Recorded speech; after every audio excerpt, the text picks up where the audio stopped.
बसंत ऋतु का मौसम था। जंगल के बीचों बीच लगा गुलाब का पौधा अपने फूलों की सुंदरता पर बहुत घमंड था। पास में लगे चीड़ के पेड़ मतलब पाइन के पेड़ आपस में बात कर रहे थे कि एक चीड़ के पेड़ ने गुलाब को देखकर कहा, गुलाब के फूल कितने सुंदर होते हैं, मुझे मलाल है कि मैं इसके जैसा सुंदर नहीं हूँ।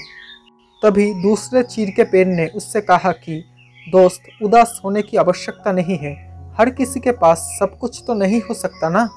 गुलाब ने उनकी बातें सुन ली और उसे अपनी सुंदरता पर और गुमान हो गया। वो बोला, इस जंगल में सबसे सुंदर मैं ही हूँ।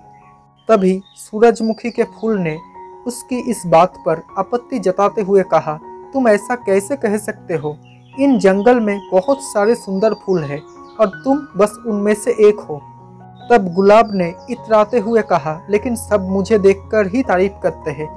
देखो इस नागफनी के पौधे को, ये कितना बदसूरत है, इस पर तो कांटे ही कांटे हैं, कोई इसकी तारीफ नहीं करता। अब की बार चीड़ का पेड़ बोला, ये तुम किस तरह की बात कर रहे हो, तुम में भी तो कांटे हैं लेकिन फिर भी तुम सुंदर हो।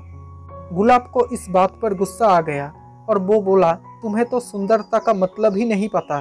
तुम इस तरह मेरे कांटे और उस नागफनी के कांटों की तुलना करके हम में बहुत बड़ा फर्क है। इस तरह तुम हम दोनों की तुलना नहीं कर सकते, हम में बहुत बड़ा फर्क है, मैं सुंदर हूँ और वो बदसूरत। तब चीड़ का पेड़ गुलाब से बोला, तुम में घमंड चढ़ गया है गुलाब। इतना कहकर वो चीड़ के पेड़ ने अपनी डालियाँ दूसरी ओर झुका ली।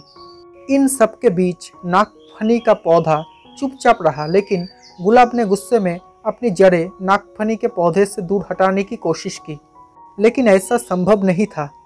कुछ देर तक प्रयास करने के बाद गुलाब ने गुस्से में आकर नागफनी के पौधे से कहा, तुम एक बेकार पौधे हो, तुम्हें ना सुंदरता है और ना ही तुम किसी काम के हो। मुझे दुख है कि मुझे तुम्हारे पास रहना पड़ रहा है। गुलाब की बात सुनकर नागफनी को बहुत दुख हुआ और वो बोला, भगवान ने किसी को भी निरर्थक जीवन नहीं दिया है। अब गुलाब ने उसकी बात सुनकर भी अनसुनी कर दी। मौसम बदला और बसंत ऋतु चली गई।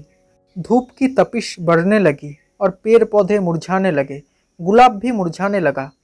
एक दिन गुलाब ने देखा कि एक चिड़िया नागफनी के पौधे पर चोंच गड़ाकर बैठी है। कुछ देर बाद वो चिड़िया वहाँ से उड़ गई।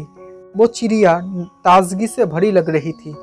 गुलाब को ये बात समझ नहीं आई कि वो चिड़िया नागफनी पर बैठकर क्या कर रही थी। उसने चीड़ के पेड़ से पूछा, ये चिड़िया क्या कर रही थी। चीड़ के पेड़ ने कहा, ये चिड़िया नागफनी के पौधे से पानी ले रही थी। तब गुलाब ने पूछा, लेकिन क्या इसके चोंच गड़ाने से नागफनी को दर्द नहीं हुआ होगा। तब चीड़ के पेड़ ने उत्तर दिया, अवश्य हुआ होगा, लेकिन दयालु नागफनी चिड़िया को तकलीफ में नहीं देख सकता था। तब गुलाब उदास हो गया और बोला, तो इस गर्मी में भी नागफनी के पास पानी है, मैं तो पानी के बिना सूख रहा हूँ। तब चीड़ के पेड़ ने गुलाब को सलाह दी कि तुम नागफनी से मदद क्यों नहीं मांगते, वो अवश्य तुम्हारी मदद करेगा। चिड़िया अपनी चोंच में भरकर तुम्हारे पास पानी ले आएगी। गुलाब नागफनी से कैसे मदद मांगता, उसने तो अपनी सुंदरता के घमंड में उसे बहुत बुरा भला कहा था, लेकिन तेज धूप में अपना जीवन बचाने के लिए आखिरकार एक दिन उसने नागफनी से मदद मांग ही ली। नागफनी दयालु था, वो मदद के लिए फौरन राजी हो गया। चिड़िया भी मदद करने के लिए आगे आई। उसने नागफनी से पानी चूसा और अपनी चोंच में भरकर गुलाब के पौधों की जड़ों में डाल दिया। फिर गुलाब का पौधा फिर से तरोताजा हो गया। गुलाब को समझ आ गया था कि किसी को देखकर उसके बारे में राय नहीं बनानी चाहिए। उसने नागफनी से माफ़ी मांग ली। दोस्तों, किसी की शक्ल देखकर कोई राय नहीं बनानी चाहिए।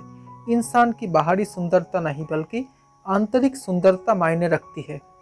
हर किसी को भगवान ने अलग अलग गुणों से तैयार किया है, इसलिए अपनी गुणों पर अभिमान मत करो।